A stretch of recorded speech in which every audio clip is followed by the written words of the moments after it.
Welcome to the Fitness and Finance Podcast with Jeff Smith from The Retirement Smith and Jennifer Scherer from Fredericksburg Fitness Studio. True wealth isn't just about finances. It's about maintaining a healthy body and a secure financial future. The Fitness and Finance Podcast is here to help you build strength in both areas, tackling financial strategies for retirement while also discussing ways to stay active, healthy, and energized. Now let's get started with Fitness and Finance. Professional. I know. My God. Wow. We were dancing back here. Yeah, we were dancing. How about them apples? That was great. Come on. Yes. That was great. I love that. Amazing. And that shot of Jeff where he's kind of just like superhero stance. I'm like, you see that lump down there on his leg? Look at that. He's got muscles on his muscles. I love that. You guys look good in that video. I love that new intro video. It's pretty Yeah, cool. it's really- Yeah, Justin, hats off to Justin. No He's kidding. great. Yeah. He is great. He's a good videographer. He came out there and hung out with you guys. Yeah, it was Mhm. great. Him into those machines and tortured him a little bit. We did. Yeah, he We walked really all over town too. Like he was a trooper. It was cold. he really enjoyed that visit and enjoys you guys. He listens to the podcast and watches awesome. it That's every awesome. week. So he's on board. He's on the fitness and finance team. I'll tell you that. That's Yeah, awesome. well, we found a great Pilates studio in your neck of the woods there, right by the Gradient Studio. Really? Oh. Yeah. What was the Oh. name of that town? What was the name of the town that Gradient's in? Shoreview, Arden Hills. Arden Hills. It's in Arden Hills. Trish? Really? Not Trish. Ove? No, it's a different studio, but I Okay. gave that to Justin so his wife could go. But when we come in February, we're coming in February and we're going to do a live show there, right? We're going to do a show in studio with Tony. I think I'm going to gather up some troops and we're going to go over to that place and take a class. That'd be fun. Yeah. Arden Hills is where the Gradient Center is at. Right. That's right. With the studios. So that'll be a lot of fun. Mhm. Now, I was excited when you guys gave me the topic for today. Yeah. And we always, this time of year, a new year, people are always talking about New Year's resolutions, and the gyms are all packed in January, Yes. and then by February 1st, or the first or second week in February, they're emptied out again. Yeah. So resolutions don't seem to work. People seem to set them and then forget them or phase out. Mhm. So what do you mean when you say no resolutions, just solutions for the new year? Jennifer, let's start with you. What are you talking about there? I think in both fitness and money, people tend to do the same thing. They try to fix everything at once, right? And especially I see this as a dietitian, they want to overhaul their diet. They want to start working out every single day. Right. Jeff, I'm sure he sees clients, they want to cut spending and invest. Over cancel- control. Yeah, cancel all their subscriptions, right? Mhm. All at the same time. Mm-hmm. And I think just like crash dieting, that approach doesn't compound, it collapses. At least I see that with my clients. In fitness, it kind of works both ways in that whole overlap between fitness and finance. In finance, it's like, small investments are going to beat big, emotional moves every time. Mm-hmm. Same for health, one walk a day or, one strength session a week, one better breakfast habit, whether it be just eating breakfast for some people. True. Just like saving $50 a week doesn't feel life-changing, but wait for a year. Mm-hmm. It's not going to feel like big monumental change in your body when you do it in a way that's sustainable. It's supposed to feel sustainable.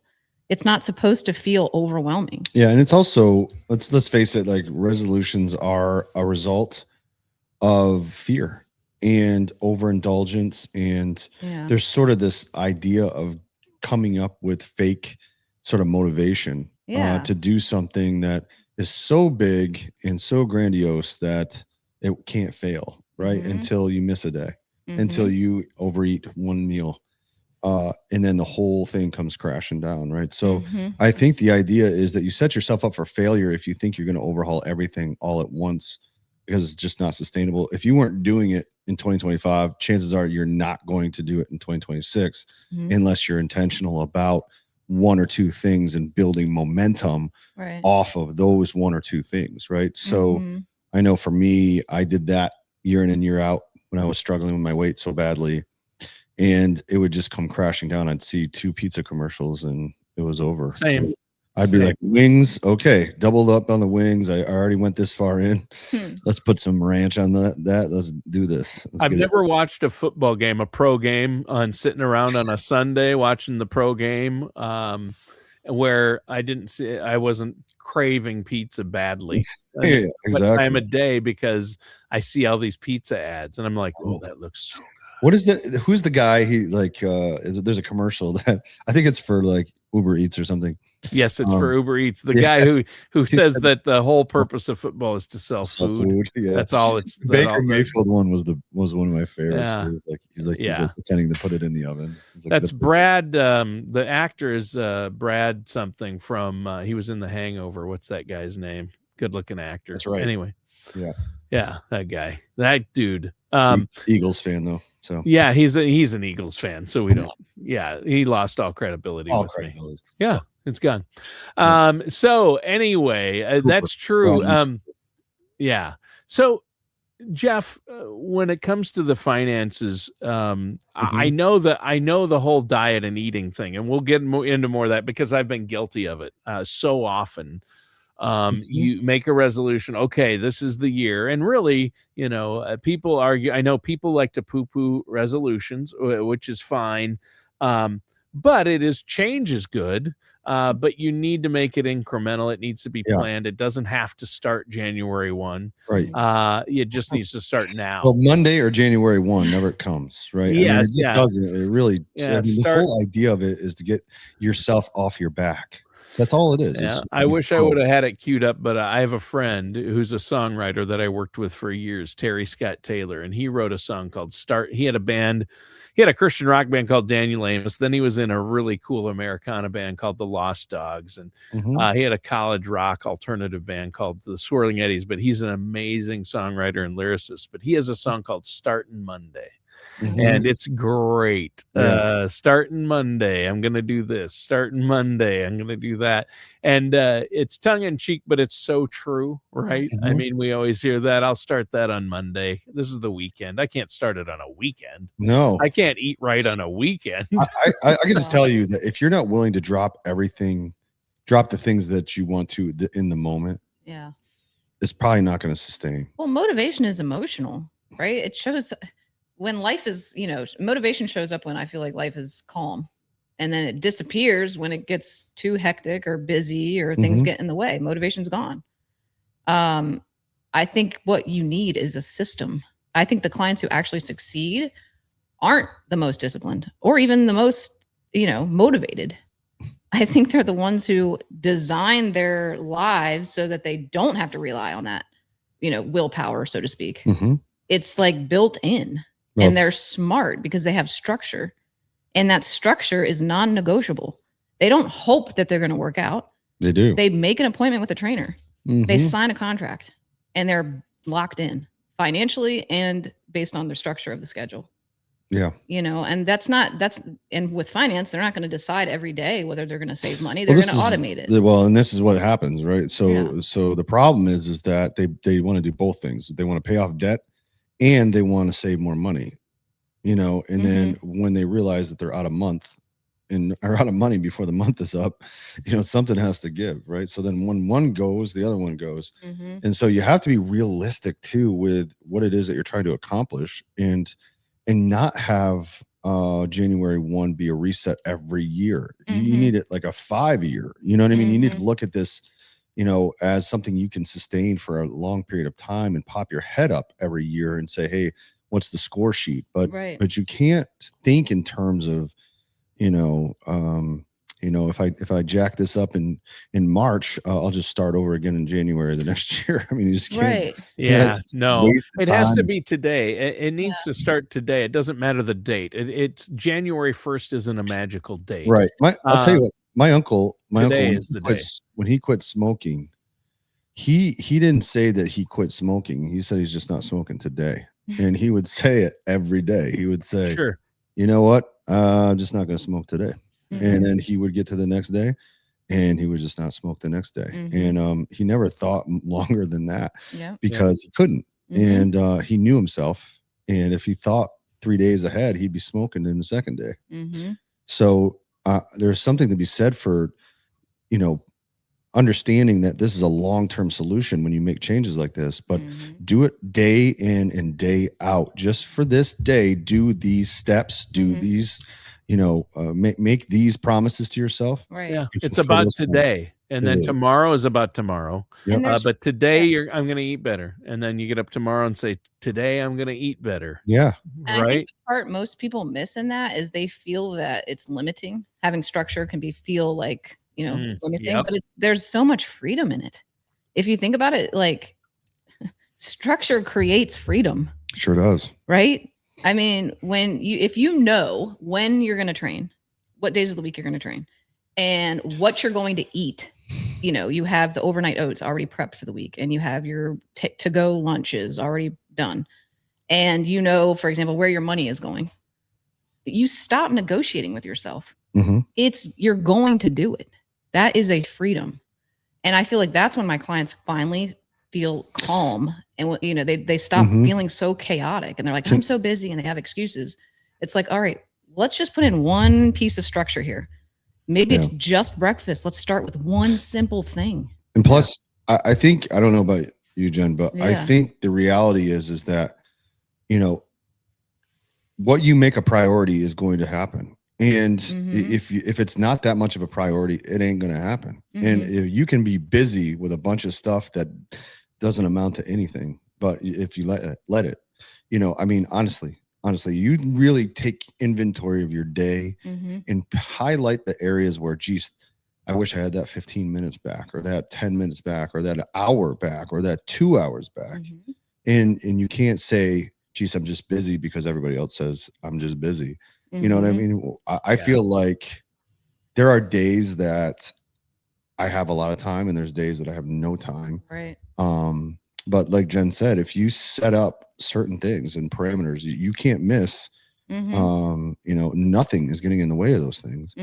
You do them. You just do them, and you find the time to do it. And you know, I'm really tired of excuses. I really don't like excuses. I think they're terrible, and I think they are the killer of anything that has to do with success. And so eliminating that from your language, I think, is a really important step.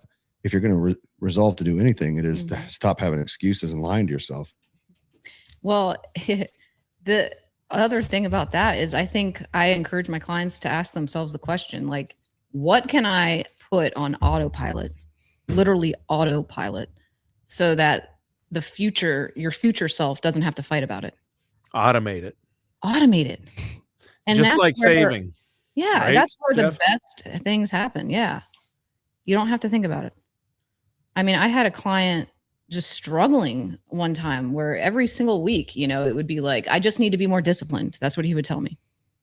And he was constantly starting over, you know, back to square one. He wasn't following his homework. He wasn't following the action items that I was giving him for nutrition. He just wanted a complete trying to fix everything at once, just make the magic happen, basically. And every time, you know, life would get busy, it just fell apart. And I had to finally say, like, instead of working out whenever you feel like it, we need to pick 2 non-negotiable days and times of the week and make it happen. No debating, no mood checks, schedule it in your calendar. This is like as important as a doctor's appointment with yourself. And, you know, instead of eating perfectly, I said, you're just going to have one default breakfast. You're going to make overnight oats 5 days a week. It's going to be in the fridge. And that way he stopped the negotiating. And here's the interesting part for me. Like, once that system was in place, he didn't need pep talks anymore. You know what I mean? He momentum started to show up on its own. And that's when he finally said, like, this is the first time he felt like it's staying, like it's going to be a lifestyle. Because it was simplified, not because he was trying harder, because he really stopped relying on willpower and put those automations in place. Yeah. I mean, you don't go from the couch to a marathon in a day, right? So you have to train your body to expand. In other words, your mind has to expand, your body has to expand. You have to take the, all the hindrances off of you in order to achieve something of great value. It's not easy. Nothing is of value is going to be easy, but you can automate, like Jen said, you can automate all of these things. If you want to be a millionaire, guess what? You have to save a lot of money. You have to be intentional about that. A lot of people say, geez, I want to be a millionaire. Well, do you know how to achieve that? Do you know how to do those things? And do you have a plan to get to that place? Yeah, you'll have to automate that savings. Right. Yeah, I mean, that has to happen automatically. You don't, it's not like, let's see how much I have left this month and I'll save it. That doesn't ever work. Yeah. Right. You have to say, okay, my goal is $500 a week. If I want to be a millionaire at this point, I need X, whatever that is. So before you pay bills, before you go out to eat, before you go and have entertainment, you pay into that fund to hit that $1 million mark. Otherwise, it's never going to happen, right? You can't just go, man, I wish it would be in there, and it poof is in there. I wish it was that easy. That would be great. How do I do that? Yeah. Poof. Do you have a soundbite for that? And it's gone. And it's gone. That one is a really good one. I feel like the takeaway, like what we're trying to get our listeners to understand is like, if your plan depends on motivation, it's time to change your plan. Right? True. She's so smart and hot. She is smart. I'll leave it at that. Yeah. It's time. Oversharing, Jeff. Remember, we talked about this. Did I say that out loud? Remember, we talked about this. I know. You don't have to say everything out loud that comes in there. And don't be afraid to reach out to a professional to help you. Like, let's start a conversation. The professionals can help you build the system so that you don't have to build them yourselves. Right. It's accountability. Sometimes it's really hard to do it on your own. Yeah. But if you're showing up for somebody else, it makes it a lot easier.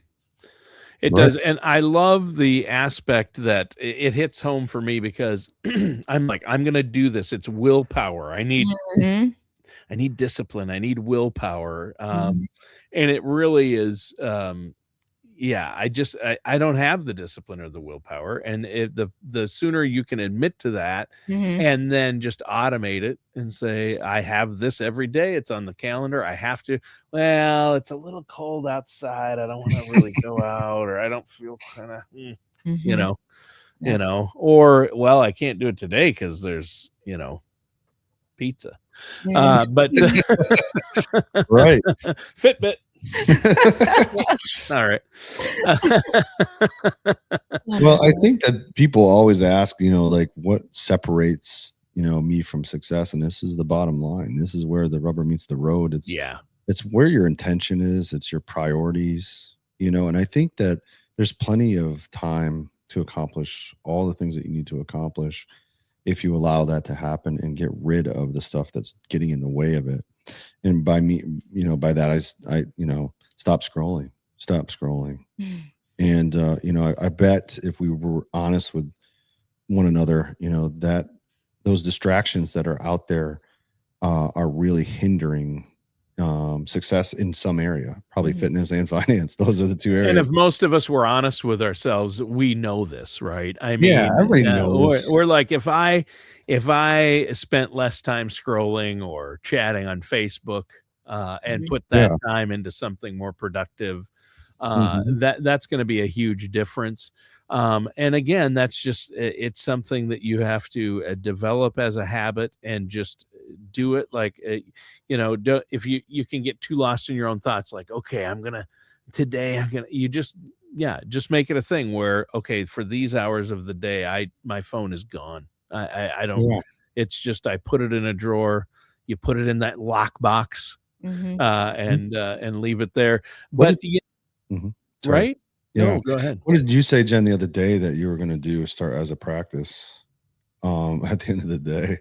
Oh, yeah. I would love to see this, actually. This would be really Was cool. it something about openly mocking Jeff? Because that happens. Actually, you're the only one that openly mocks me. So I'm I've re-engaged with psychotherapy just to self-improvement. I mean, like a therapist, like a licensed clinical social worker, not psychotherapy. I was like, whoa. No, not psychotherapy, but someone that does, just a therapist, right? Because I think when I grew the most during COVID, when I hired a therapist, I learned a lot about my behavior, what drives me, what, holds me back, that type of stuff. Now I feel like I'm entering into a new phase where I want to work on myself again. And when we started the call, she was like, so what can I help you with? And I was like, well, I said, I feel like I need more work-life balance. Like I need to be able to be without anything else going on. Like if I'm eating dinner, I'm eating dinner. My brain is also on 3 other things, right? And I feel like there's so much going on all the time that I just want a calm peace. And I said, I've built in massages. I've built in yoga, hot yoga. I've built in, stretching and meditation and prayer and all these things. But at the end of the day, I still feel like there's a lot of my attention is being pulled in so many different directions. So I said, my goal this week between now and the next time we meet is 10 minutes a day of nothing, like just being. And that's a foreign concept for you. Yeah, for some people are like, what? And but if you know Jennifer, like especially Jeff knows Jennifer, but I know for Jennifer that's got to be really hard. That you would have to have a time set aside that every day. Okay, during this time, I'm not going to do anything or think about anything. No laptop, no TV, no book. Because you're always doing something, always writing, planning, just being. Just sitting. Yeah, if Jeff and I emotions come up. I'm like, I don't understand. Jeff and I are chatting or joking around before the show, and all of a sudden he looks over. Jen's working. She was literally. Yeah. It's just like there is no downtime. You have to. We watch it. We laugh. Downtime. I'm like real excited about a show that we're gonna watch. Like we're gonna watch together, right?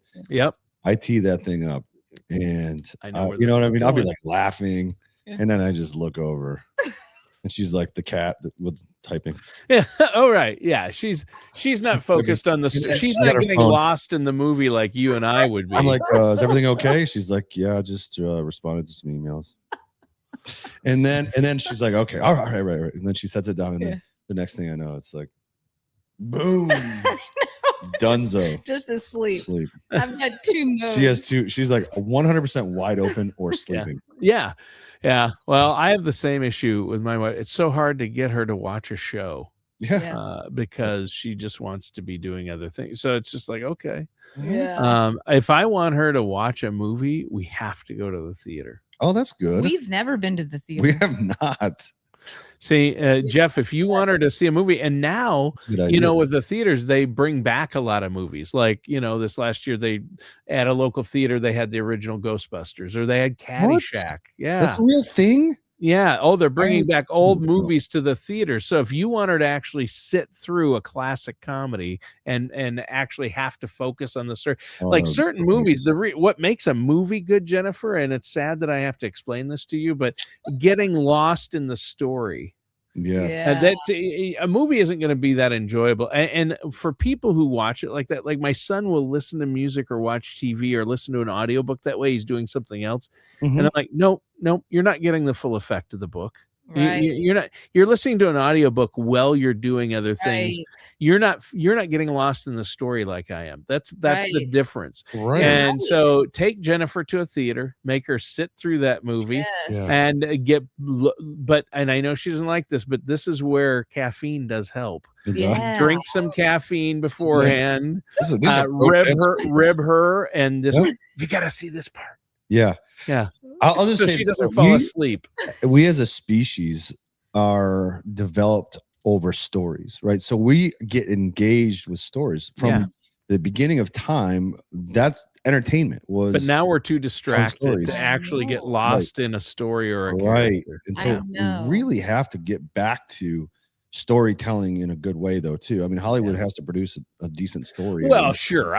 You can argue that a lot of the entertainment is subpar or not worth it. But, if you go to a classic, I know some of the John Hughes classics, they've been bringing them back. Like Breakfast Club was in a theater here recently. And brilliant. I mean, if you can just sit and watch Nowadays it's hard because people watch mostly at home. Right. And yeah, it's tough. Well, hey, I didn't mean to get us off track. We do have to wrap up, but great show. And, I want to wish everybody